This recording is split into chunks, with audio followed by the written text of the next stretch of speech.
هذه مال هذه صدقه. شوف الاخوان تصنتوا وشوفوا هذا المنظر هذا. وشوفوا هذا المنظر. هاو شو الله يرحم لك الوالدين. واش هذا الشيء ما يقطعش لك في القلب؟ ها هو مسكين، ها هو درويش. شو جايب سكر وجايب زيت وغيجي شفار نصاب يهز هذا الشيء ستوكي في الدار. جزاك الله خير. تقبلوا بهذا الشيء صاحبي. يا صاحبي جزاك الله خير. الله يمتعكم فرح الوالدين. جزاك الله خير. الله يقبل لك. الله يقبل لك.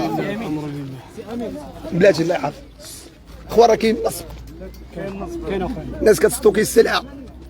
درويش جاي مسكين باغي يتعاون مع ناس ويجي واحد يبدا يعمر. والله لا الواقع. والله الا الواقع اللي تيلعب امين. والله لا يطرح من هادشي يجيب لكم امين. حشومه وعيب. والله الناس ولات كتشفر السلعه تبيع. كتبيع. الله يلا